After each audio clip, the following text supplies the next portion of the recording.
सिपाही आई कि बाबू के रुपया कितना कौन काम रहा है, तो कहले गिरे बुकलाती।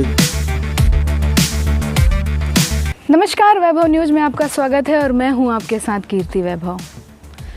देश ने जहां एक तरफ देश को देश का प्रथम राष्ट्रपति दिया, वहीं एक तरफ भारत का सबसे बड़ा जालसाज भी दिया है, जिनका नाम है मिथिलेश कुमार श्रीवास्तव, लेकिन वो अपने नटवर लाल के नाम से जाने जाते हैं।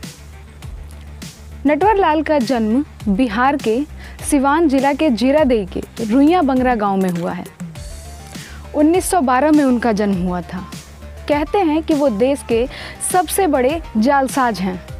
कुछ लोग उनको अपराधी भी कहते हैं। आखिर क्यों कहते हैं अपराधी? सबसे पहले मैं उनकी कुछ कहानी को बताती हूँ कि उनकी कहानियाँ क्या हैं, उनको जालसाज क्यों कहा जाता है। नटवर लाल सिग्नेचर करने में माहिर थे। उनको सिग्नेचर करने के लिए किसी दूसरे का सिग्नेचर देखने की ज़रूरत नहीं होती थी।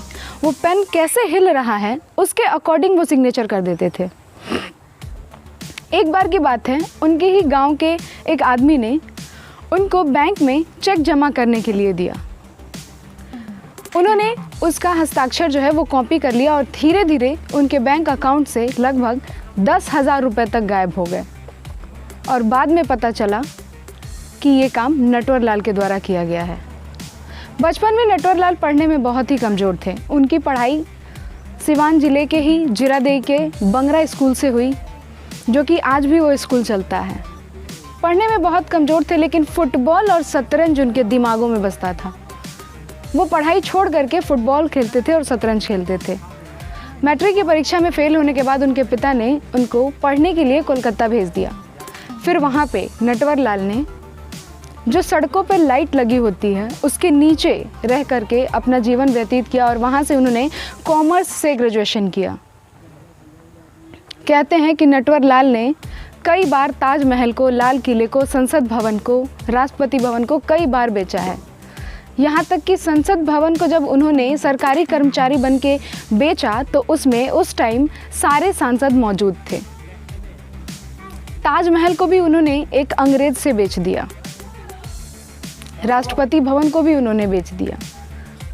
इतना दिमाग था उनके पास कि वो अलग अलग भेष बना करके, अलग अलग नाम रख करके खुद का, और ये सब काम किया करते थे। एक बार की बात है कि उन्होंने एक घड़ी की दुकान पे गए और वहाँ पे बोले कि अभी सरकार की स्थिति कुछ ठीक नहीं चल रही है, इसीलिए यहाँ के जो मंत्री हैं उन्होंने अपने सभी मित्रों को या फिर उनके साथ जो भी काम करते हैं उनको घड़ी देने का ऐलान किया हुआ है, तो मैं आपके यहाँ से घड़ी लेने के लिए आया हूँ।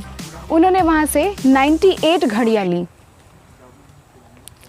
और उन्होंने कहा कि इस घड़ी का पैसा मैं कल दूंगा, आप इस जगह पे आइएगा। तो घड़ी का दुकानदार वहाँ गया और वहाँ उन्होंने उनको ड्राफ्ट पकड़ा दिया, एक चेक पकड़ा दिया। लेकिन जब वो दुकानदार उस चेक को भजाने के लिए बैंक में गया तो पता चला कि वो चेक नकली था और उस पर हस्ताक्षर भी हूबहू की गई थी मंत्री जी की, लेकिन वो मंत्री जी की हस्ताक्षर थी नहीं। नटवर लाल के कई नाम हैं। उन्होंने अलग अलग नाम से अलग अलग जगहों पर लोगों की ठगी की है। अब मैं बताती हूँ कि मैं ये जानना चाहती हूँ कि लोग उन्हें अपराधी क्यों कहते हैं। नटवर लाल ने न ही किसी का कोई जान लिया है, ना ही ये सब काम करने वो किसी हथियार का प्रयोग करते थे, फिर भी लोग उन्हें अपराधी क्यों कहते हैं। आज के टाइम में सिग्नेचर कॉपी जो करता है उसको अवार्ड दिया जाता है। सिग्नेचर कॉपी करना, पेंटिंग बनाना, लोगों के दिमाग को रिफ्रेश करना, अपने अकॉर्डिंग काम कराना, इन सब चीज़ों के लिए आजकल अवार्ड दिया जाता है। फिर उनको जालसाज क्यों कहा जाता है? क्यों उनको भारत का सबसे बड़ा ठगी कहा जाता है? नटवर लाल का एक और कहना था कि अमीरों से लेके गरीबों में देना ये कोई अपराध नहीं है। मैं किसी से चोरी नहीं करता हूँ, वो खुद ब खुद मुझे दे देता है, मैं उतना दिमाग लगाता हूँ। यहाँ अभी मैं मौजूद हूँ उनकी जन्म धरती बंगरा, उनके घर के पास। आप तस्वीरों में देख सकते हैं कि क्या स्थिति है अभी उनके घर की। बिल्कुल खंडहर सा हो गया है। आजकल के टाइम में अगर कोई सिग्नेचर कॉपी वाला बंदा मिले उसको अवार्ड दिया जाता है, उसको पुरस्कृत किया जाता है। लेकिन उस टाइम में 1912 के समय में जब नटवर लाल ये काम करते थे तो उन्हें अपराधी घोषित कर दिया जाता था। आखिर क्यों? ये स्थिति है उनके गांव की। सरकार को चाहिए कि इसकी देख रेख करे, इसका अच्छे से निर्माण कराएं, इसको संजो के रखें। लेकिन आप स्थिति देख सकते हैं, ये नटवर लाल के घर के सामने की सड़क है और ये उन्हीं के गांव के कुछ लोग आपको नज़र आ रहे होंगे। सड़क का काम अब शुरू हुआ है और उनके घर की स्थिति देखिए आप, बद से बदतर स्थिति है और अभी यहाँ पे कोई उनके घर में मौजूद नहीं है। ये भी कहा जाता है कि नटवर लाल कई बार जेल से भागे हैं और वो जेल से भागकर ही उनकी एक ही बेटी थी, अपनी बेटी की शादी में भेष बदल कर आए थे। अब ये कितना सच है, इसमें कितनी सच्चाई है, चलिए आइए हम यहाँ गांव के लोगों से बात करते हैं और जानते हैं कि इसमें कितनी सच्चाई है। बाबा, आप तो देखे होंगे नटवर लाल को, क्या वो सच में आए थे अपनी बेटी की शादी में भेष बदल के? बताइए उनके बारे में कुछ हमें। वो आए शादी में आई रहल है आ शादी में अइला के बाद में पुलिस चारों ओर से घर घेरले रहे। का कहले कि मेहरारू गीत गावे ना चली सुन, लुगा पहिर के चल गए भीतर, कन्यादान दे के फिर लुगा पहिर के निकल गए। पुलिस उनको पकड़ नहीं पाई? पुलिस पकड़ नहीं पाया। औरत के भेष बनाकर। और कुछ कहानी बताइए उनके बारे में। वो लोग कहता है कि चोर है, चोर नहीं है, वो बहुत बढ़िया आदमी है, आपसे मांग लेता है, अब मांग कर गरीबों को दे देता है। आप देते भी खुद ब खुद हैं, जबरदस्ती नहीं लेते? नहीं, एकदम खुशी से क्वेश्चन किया एथी में कोर्ट में, तो जज साहब से 1 रुपया मांग लिया सिगरेट पीने के लिए, और उसी पर क्वेश्चन कर दिया। तो आप तो उनसे मिले होंगे, उनके बारे में भी बहुत कुछ जानते होंगे, तो जितना आप जानते हैं हमें बताएं उनके बारे में। का उतना हमनी के दिमाग है थी नहीं क्या बाकी देखले बानी हम यहाँ हन घर उनकर भाई आधा लिख दिला बड़े एक जना साहू के है, इनकर हिसाब आवे। उनका घर, ये उनके घर की स्थिति है। यही है, ये नहीं उनके परिवार का रहेगा। ये जो बचे हैं उनके बड़े भाई बचे। तो चलिए यहाँ कुछ और भी लोग मौजूद हैं, हम उनसे नटवर लाल के बारे में जानते हैं कि आखिर वो क्या थे, कितनी सच्चाई है इस बात में कि वो सच में भेष बदल कर आते थे और लोगों को माइंड को रिफ्रेश करके अपना काम कराया जाते थे।